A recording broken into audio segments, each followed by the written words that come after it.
welcome to another episode of Makinamoto Features. A few weeks ago, if you remember, nasa Dubai po tayo to witness the launch of the TVS X. That is the latest effort of TVS in the world of electronic vehicles. So excited po tayo dyan. Hope it gets into our country really soon. That's a pretty good looking bike, and yung mga specs na it boasts of, it's really something that you should be looking into.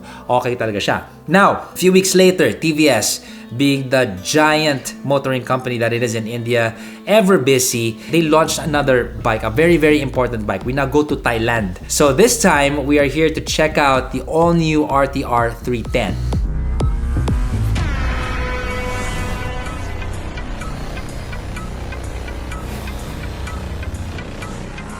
So in typical TVS fashion, when they launch, they really launch. So the reveal was in a huge compound, tas meron doon warehouse. So they had us hang out late afternoon. The reveal was gonna happen early evening. So just to give us a taste of where they're trying to marry this bike to. Kung ano yung association ng bike na ito, anong market niya, diba? So it was a pretty interesting afternoon. You know, you got all of these things happening. You got vintage car displays. You got guys on skateboards, on bikes.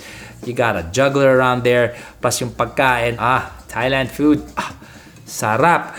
So you got all that going on, of course, mingling with the other media there, and it was pretty good. Tapos may drumline pa sila doon, naki-epal pa ako sa kanila.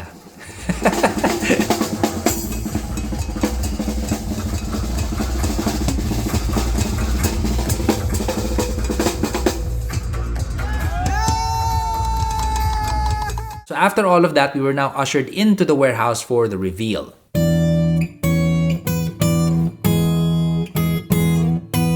So when it was finally shown to us, yung initial reaction ko, it's an impressive looking bike. I mean, you got really sharp flares, you got flowing lines, the stance is very aggressive, parang sinasabi sa atin na, oy, spatan nyo ako, eto na ako, I am the all-new Apache RTR310 at may ibubuga ako. Yan yung dating niya sa akin. Very, very aggressive. And also the color schemes, yung nakita natin doon ng mga combination of colors, talaga nagpa-pop siya. Totally digging that as well.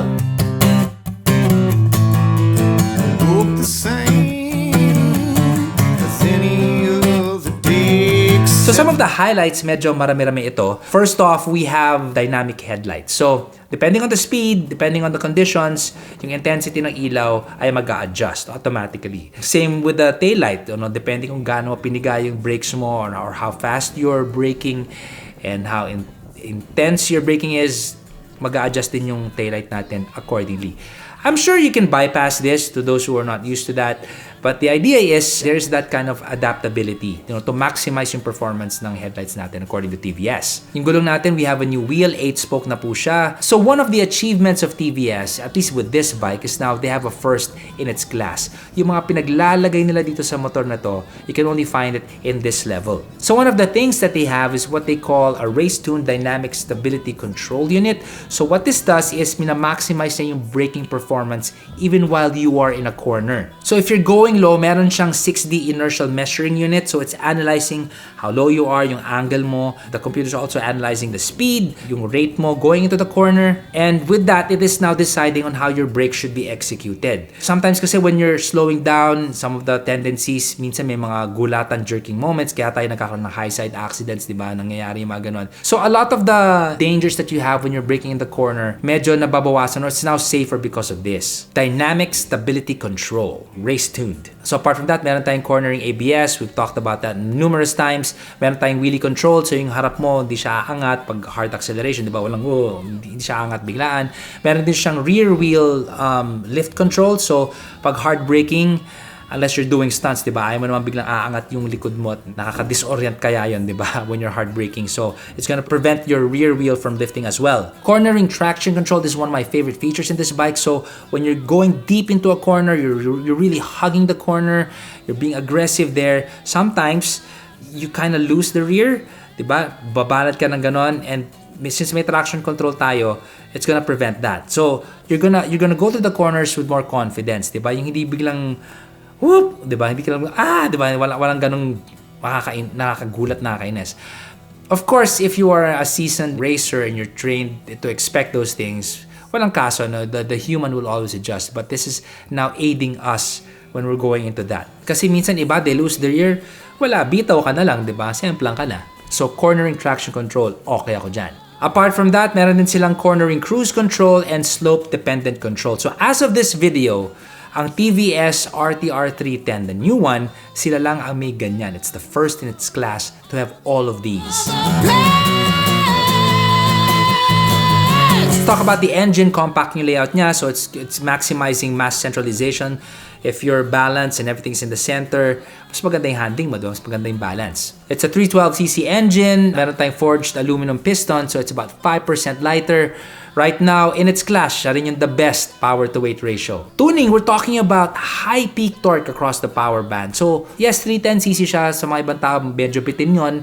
Mga iba, sapat na. Pero sinagad naman nila yung pagka-310 niya. Throttle by wire, it's very, very responsive. Meron tayong 6-speed transmission. Meron din tayong slipper clutch. They also have this thing called GTT or glide-through technology. So, ang ginagawa nito, naka-clutch ka, di ba? Pwede mo siyang bitawan unti-unti. Hindi mo pa ita-throttle, hindi ka mamamatayan.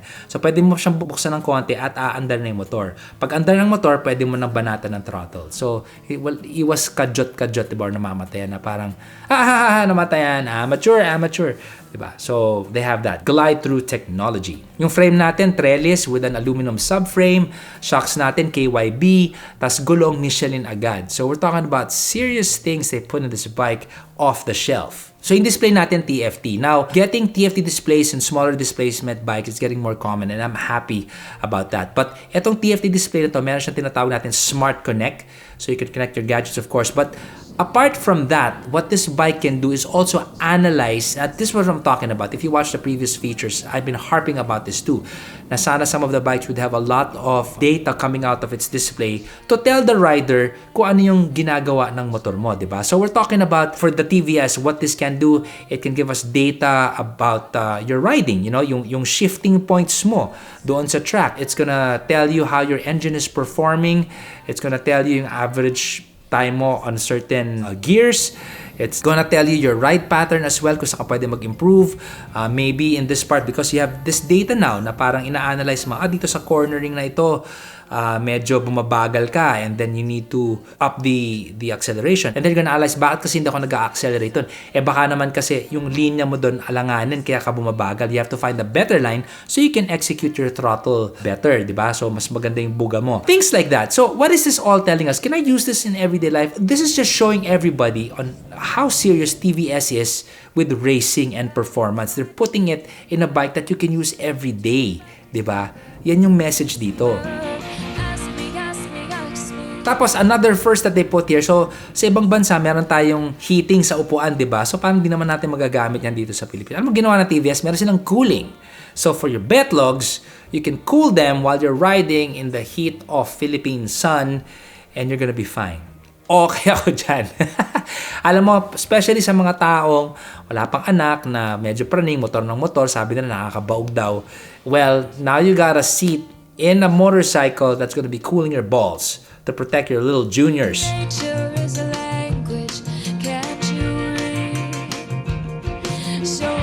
So how does this all ride? Well, we went to a racetrack. So mind you, this is more of an initial impression of the bike. Diba? Mas sanay ako na, syempre yung bike nasa bahay, nasa akin ng isang linggo so that I can have more time to settle in with the bike. But so far, with the little time that I did have with this bike, I was pretty happy with it. Yung racetrack natin medyo bumpy. Actually, that's where I further appreciated yung pagka-stable ng chassis niya. I could feel how it was, you know, how do you say this? The suspension in the chassis was fighting the bumps on the racetrack, you know what I mean?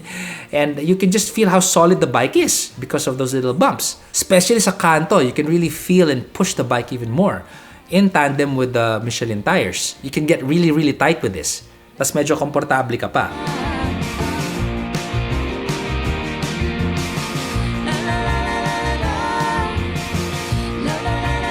So medyo na-master na ng TVS yung 310 segment nila. And what I must say, going back to how they tune the engine, they really tuned this really well. Really happy with how the power is being dished out with this Apache RTR310. In fact, because nasagad ng TVS itong bike na ito, I'm already imagining, what would it be like if TVS had a more powerful bike? Like really, we're talking about litter bike, TVS style with all of these bells and whistles in it. Right? I'm just imagining, because they're doing so well with this 310 already. I mean, look at all the stuff they put into it, diba?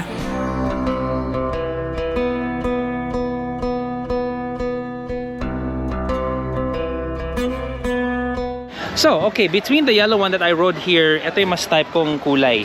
The blue, the white, and the red highlights. This is the color that I really like. Ito yung pinicturean ko sa launch.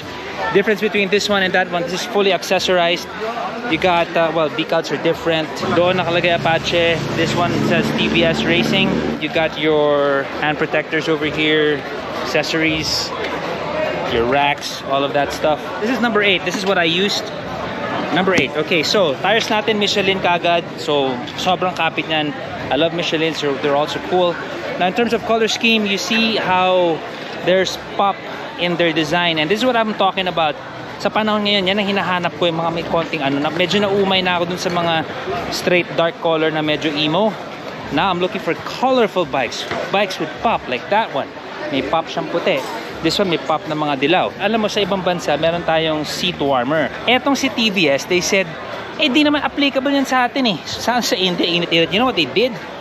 They actually put a cooler. Malamig talaga siya sa puwet, nakakatuwa. Opinion-wise, actually, dito ako natutuwa kay TVS because despite the fact na napaka-sporty niyang tignan, carry mo pa rin mag-angkas kasi napakalambot at napakadaming foam na binibigay niya sa pillion. India kasi talagang uso ang angkasan sa India. You know, they really make sure husband, wife, or vice versa, nag-aangkasan sila, mga anak and all of that. So comfort for the pillion, they thought of that and it's good. What I also appreciate is paano gano'n siya ka-abrupt. It's not like a slow slide. This is rising up there. So if you're in sport laro mode, pwede mo sandalin yung lower back mo dito. Okay siya. TFT display na tayo. I'll show you the intro right now. Yung flickering nakita mo yan, don't worry about that. That's just my shutter speed. Wear your gear, that's good. So that's our TFT display. Let me start it again.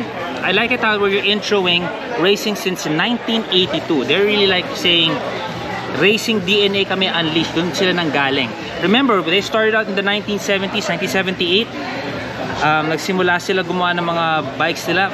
Pagpalo ng 1982, 4 years later, kumarera na ang TVS. Controls over here, pretty okay. Quality is alright. Yeah, plastics are good. Our rear view mirror, pwede. Fits, nice and beefy. Ito ang ginagamit na sa India sa doble plaka nila. Matagal na sila nagdo-doble plaka. Pero maliit lang, di ba? Hindi parang may pamaybay sa harap. And if you take a look at our lights, let's start this up.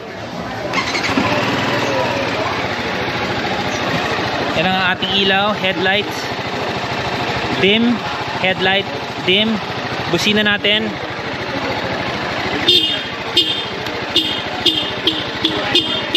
Signal light, all LED pa rin. Our brakes, LED. Now take a listen to the exhaust.